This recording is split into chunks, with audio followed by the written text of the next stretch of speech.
course, we will come to, there is a question there. Okay. So this gentleman's, it is 98 and suppose he is on 10 mg of atorvastatin. Will you like to comment that you will increase, change?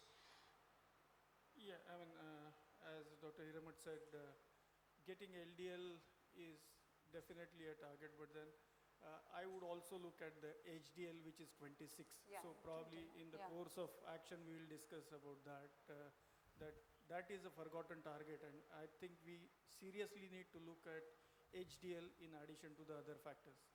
So actually the point here is if someone has got 98 LDL and there is no event, so there is a TMT positive. So we have lots of patients with diffuse coronaries without an event. So without an event, if there is evidence of disease, will you increase the dose of statin to achieve that below 70 target? Because there are two kind of a thinking in this. There is a recent paper which says the most of the diabetic research with statin said that a blanket one dose given in the majority of large trials, it has lot of benefits rather than treat to target kind of evidence which you see in the secondary prevention after an event. So I think this question is a bit... Yeah, I mean, ultimately we would sort of conclude believing that when it comes to an individual, we will still make a difference between 90 for primary prevention and 70 for secondary prevention.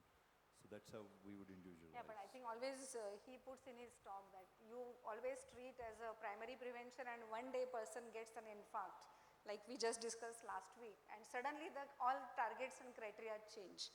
So the current recommendations are below 100, and if there is evidence of a coronary artery disease, below 70. So we would adjust the dose to achieve this target. Below 70. So you increase or titrate your statin to go below 70. But let me just go away a little bit from guidelines. Guidelines are there to help us, but we must ultimately cone down. So I think one must put many other things, as you mentioned, into it to same LDL value. But amongst all of them, LDL still remains our main target. I mean, you do what you like with everything else.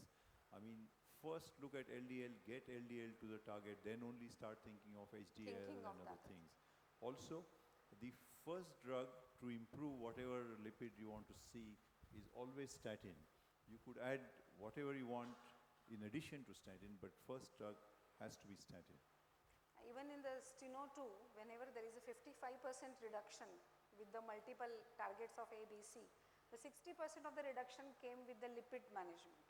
So that was the major contributing to that major reduction was the lipid management. In patient with diabetic and non-diabetic, does it differ? Steno-2 was in type 2 diabetics, that trial. And one more thing, that it is the plain LDL is not at all harmful. It is the oxidized LDL which is more harmful. So any difference in diabetic and non-diabetic as far as oxidation of LDL is concerned? There is one slide which says something about it, may not be answering directly that questions. So I think the importance of triglycerides, what you were saying, there is a role of elevated TG and a reduced LDL for the residual risk. Triglyceride level is a significant and query independent. So whether it is a risk marker or it is a risk factor, again we don't know, but it is associated with high risk. Whether just targeting triglyceride, it reduces risk, we don't know. By what drug? All the fibrate and niacin have failed trials to decrease TG or improve HDL, to improve cardiovascular benefit, but statins have come out as a yes thing. So TG is definitely associated because all the lipid molecules become atherogenic whenever there is a high triglyceride, especially in the postprandial state. Whatever lipoproteins comes, VLDL or chylomicrons, they are become more atherogenic in the background of high triglycerides.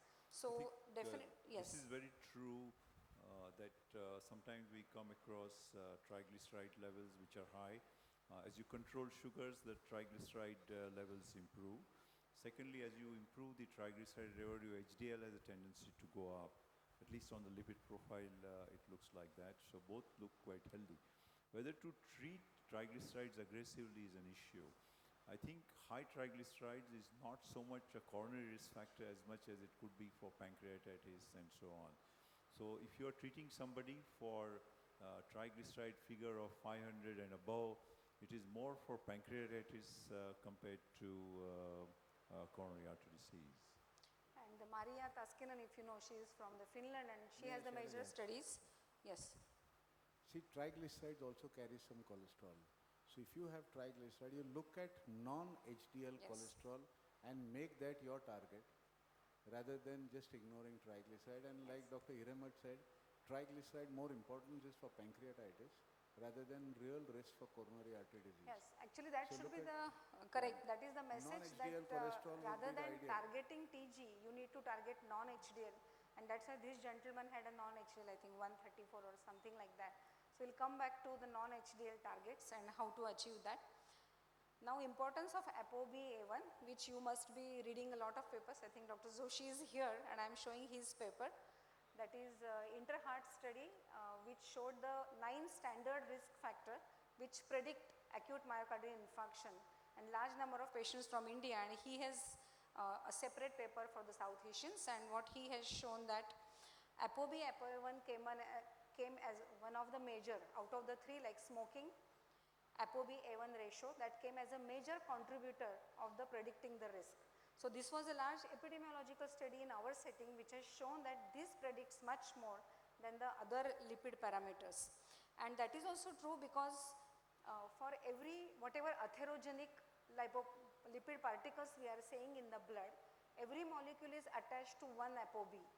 So suppose there is a LDL cholesterol and there are a lot of small dense LDL. So every molecule of small dense LDL will get attached to one ApoB. So if you measure ApoB, it's an indirect measurement of how many small dense LDL molecules are there in the blood. If there are large LDL, the ApoB number will go down. At the same time, ApoB40 is also attached to VLDL and chylomicrons. So if you measure ApoB, it is a measure of all the atherogenic lipid particles.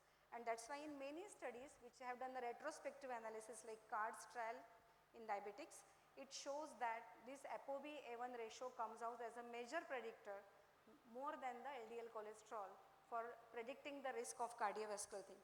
So should we do ApoB or ApoA1 ratio?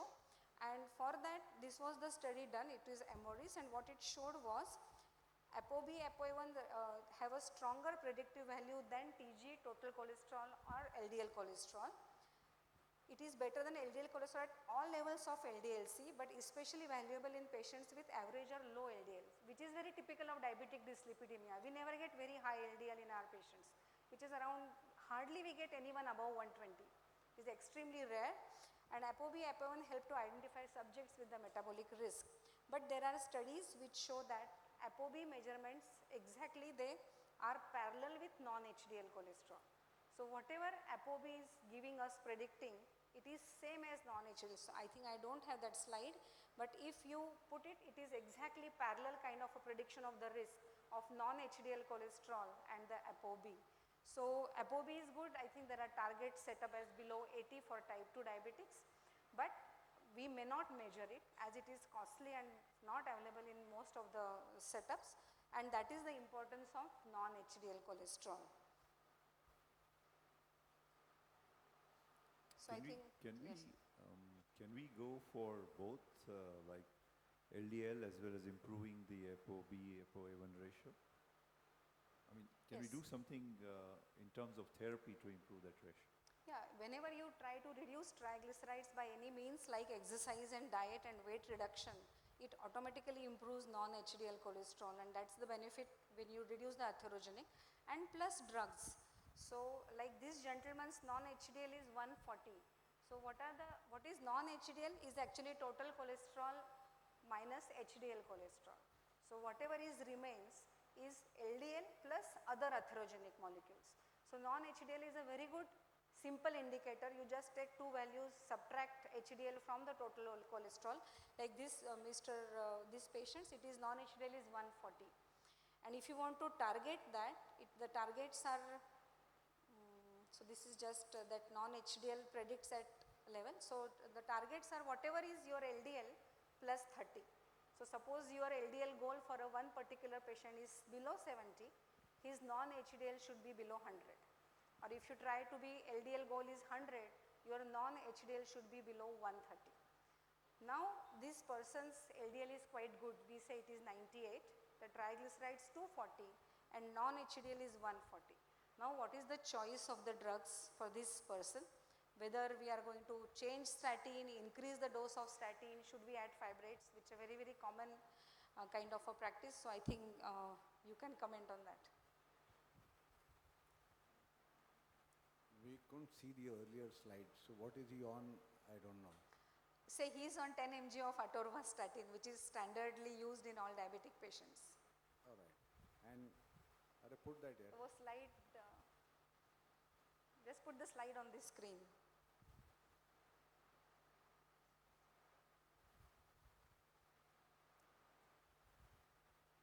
So non-HDL is 140, TG is 240 and HbA1c is 7.8. See, for non-HDL, the target is below 130. That's what we are aiming for. Below 100 for this person. Yes. So now if you want to get it lower, you obviously have to increase the statin. So what are the choices? Like, will you comment on which See, statin the or? choices of statin we have is simvastatin, atorvastatin, rosuvastatin. And now we have a pitavastatin. Right? I would leave pitava out.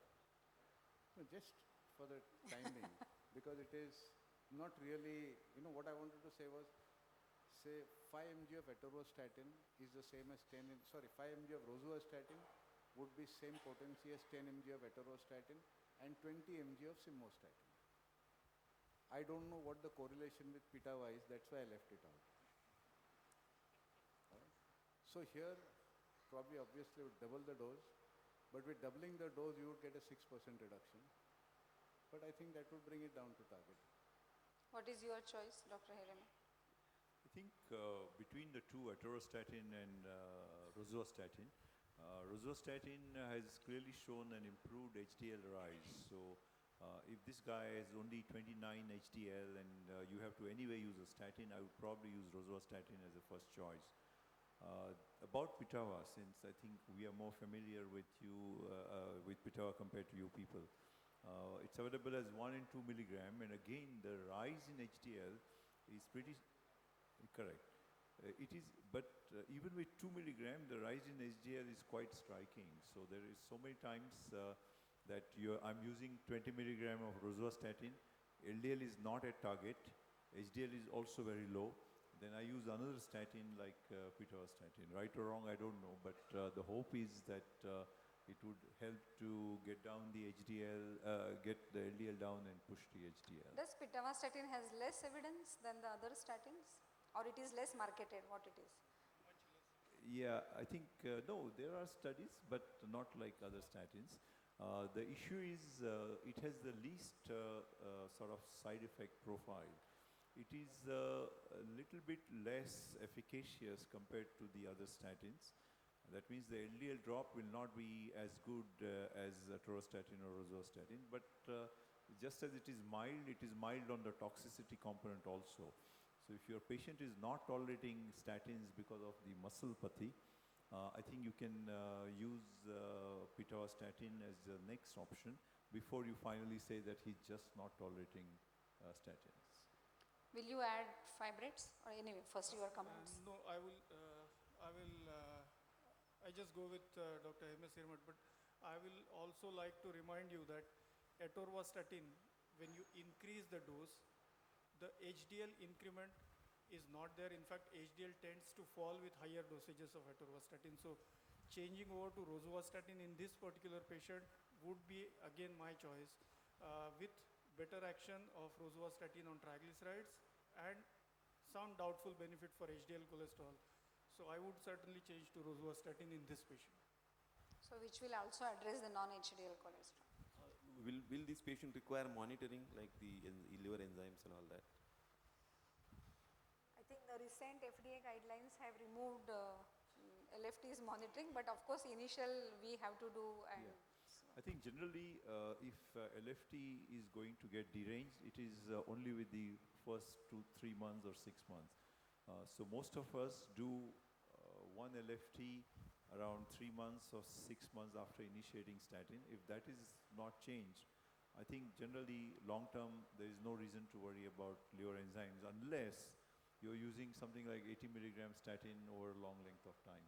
I think a very high dose of statin is associated with a higher incidence of liver enzyme rise. But there is still a good margin You can wait till the upper limit goes to 10 times the upper limit. So most of the time statins are reasonably That is well 3 tolerated. times.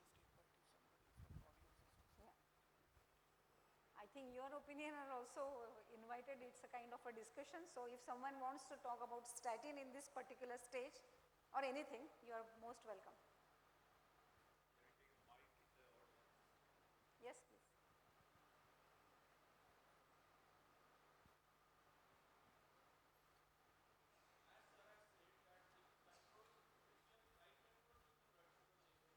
Yes.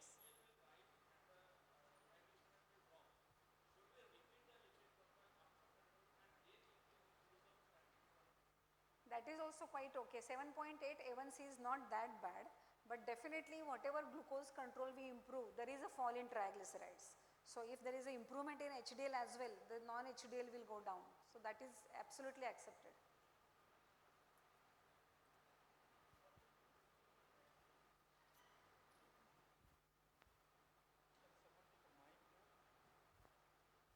Can you just come? Why did you come in front? Yeah. We'll repeat your question.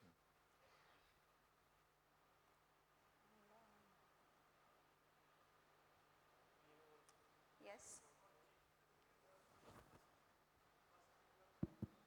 We take the fasting sample, excuse me. For checking the lipid profile, we take exclusively fasting sample. That may reflect as the average body lipid levels. But what I had done thesis in my PG, that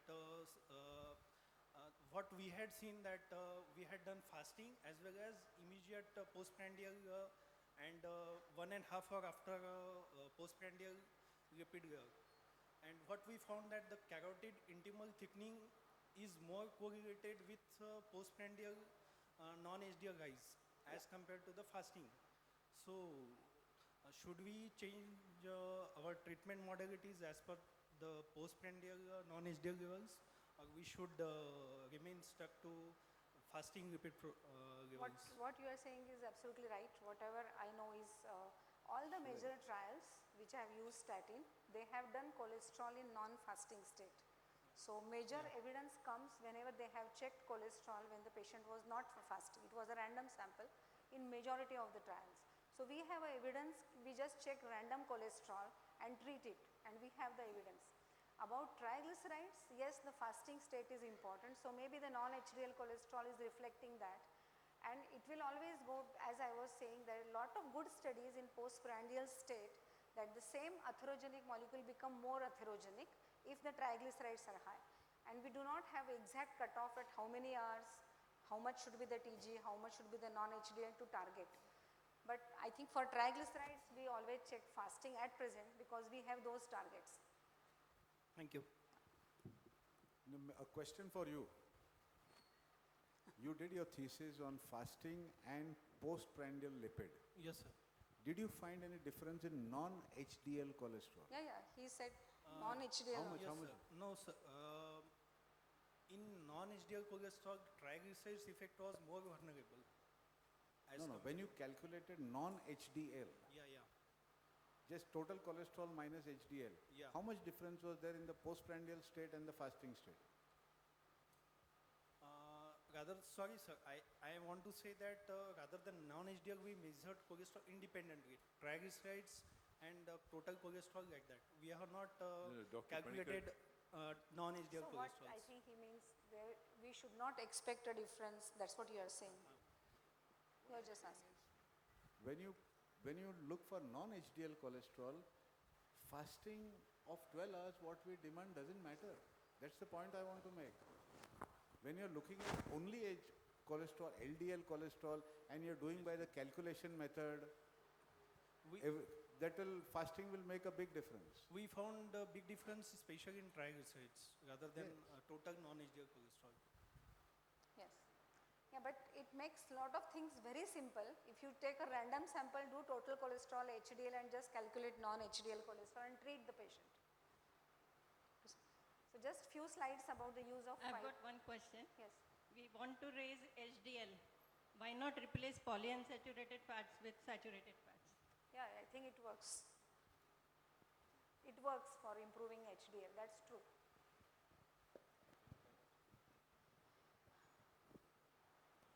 A few slides about fibrates. I think that's a very standard thing, and we know that there are a lot of things that when you add fibrate to the background statin, it improves LDL and also it improves HDL and triglycerides. So I think all the studies, basically field study was trying to answer this question, and they could not because there was no background statin. So patients were treated placebo. I think we need a slide here. Patients were treated with the placebo versus fenofibrate, and there was no difference in the outcomes. In fact, there were problems with the raised creatinine, though fibrate showed some decrease in protein excretion, but there was no effect on carotid IMT as well. So actually field could not answer the question whether fibrates are beneficial if you add on to statin. So after the field, it came as a negative thing for fenofibrate. The accord fenofibrate study was designed, and the accord fenofibrate study was, again, it showed that one of the accord arm was the intensive lipid control, and where the fenofibrate was added over to the statin, and it showed that creatinine, again, it increased in the fenofibrate group. 2.5% patients discontinued fenofibrate due to the fall in GFR, and 15% patient required fenofibrate dose reduction due to, again, fall in GFR. So some problem with the renal function, and we know that cystatin C also increases in patients with compromise. So this person, like with 600, though his GFR is 74 at present, but he has proteinuria. So we need to be careful in this particular patient to add fibrates to improve the whatever lipid profile we want to improve.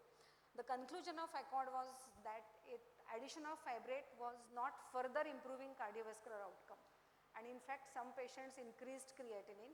So the conclusion was not to add fibrate to reduce cardiovascular risk.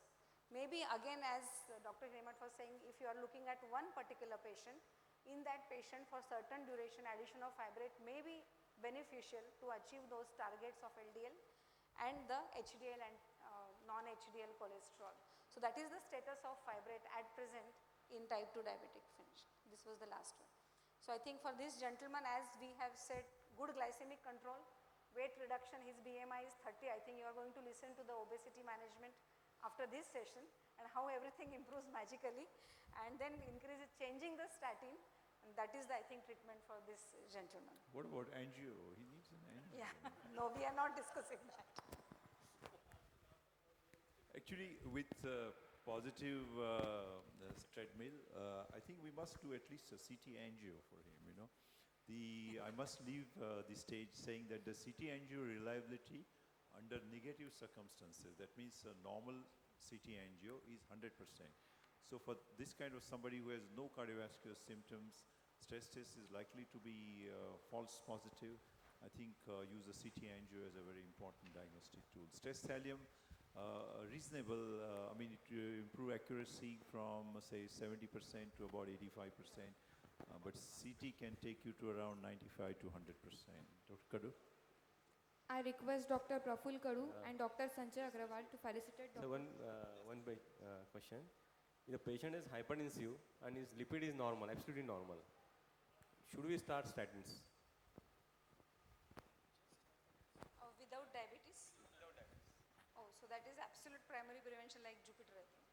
Second Only one similar risk question, factor. that Yeah. a patient who is dyslipidemic has no other problem. So should we treat as a... I think it's a typical Jupiter kind of, will you like to answer? But yes, in type 2 diabetic, if there is one more risk factor, all should be treated with statin.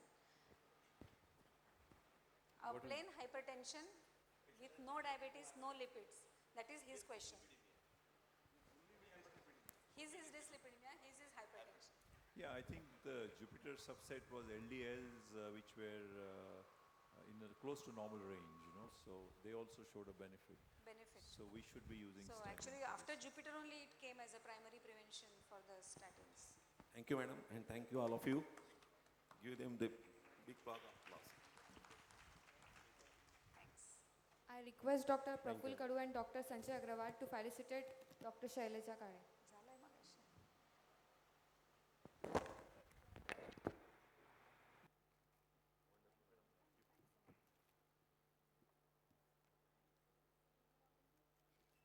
I request Dr. Puranik sir to felicitate Dr. Praful Kadu and Dr. Sanjay Agrawal.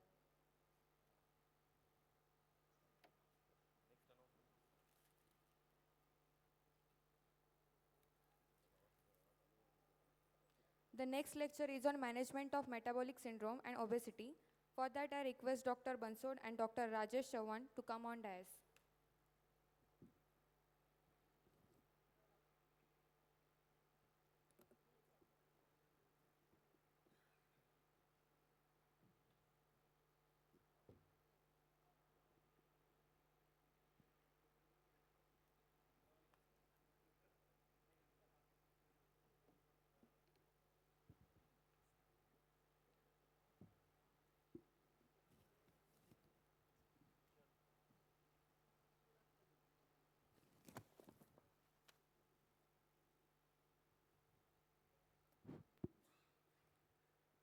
Good afternoon, everybody. We had an extensive discussion on hypertension, management of diabetes mellitus, and dyslipidemia in the earlier lectures. And now we had a lecture on management of metabolic syndrome with special consideration with management of obesity. We all know that the incidence of obesity is increasing all over the world, and all countries are associated with increased incidence of obesity. Now, this obesity is not only simply having an increased weight, but the adipose tissues which are present in the human body, they are not only acting as stores for the fat or the triglyceride, but they are also acting as a one of the endocrinological organ. And with this endocrinological organ, they may release different type of substances, and these substances may be associated with the metabolic disturbances. Metabolic syndrome per se is associated with the various manifestations in the form of central obesity. The person may have dyslipidemia, the person may also have a hypertension and diabetes mellitus. Each one of these single disease is associated with increased mortality due to its various complications. And if the person has got metabolic syndrome, the mortality increases up to 5-folds.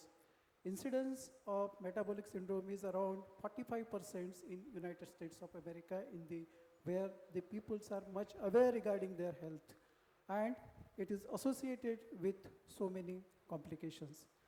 The management of metabolic syndrome is mostly related with the cornerstone is the management with the central obesity. And here we have got Dr. Todkar, who will discuss this particular topic extensively, and she will give us information regarding the management of obesity. It is obesity which is also related with a normal percentage in the day-to-day life, how to control the weight and how to get rid from the various complications associated with the obesity. With this, I request Dr. Todkar to present our topic. Thank you. Thank you, sir. At the outset, let me congratulate Dr. Wagh and Vapicon to make this a very good event, scientifically a very sound event. Good afternoon to everybody. I feel I am an odd man out in this crowd of gentlemen and ladies, but at the same time we have to understand that when we are fighting with something like metabolic syndrome, which is truly speaking like a bankrupt for the India, what we can say, like the number of CAD is going high, the number of young deaths coming high, and the quality of life going down at a very young age very fast. We need to be together. It's not a competition, it's a complementary branch. We together have to fight with metabolic syndrome. So let's try to understand first, one by one, when we are talking about components of metabolic syndrome, time and again what we have come to know is a lot of things going on, a lot of advances coming, but probably in the medical management, nothing is very effective and very safe simultaneously. So like how our Dr. Mrs. Mehta, who used to be my teacher and guide, she used to teach us, we call it as a perfect treatment. if the ongoing advances need to stop. Like after digoxin, nobody needed to find out anything to treat cardiac failure, probably because it was a complete drug. But in case of diabetes, metabolic syndrome, dyslipidemia, this is not the case.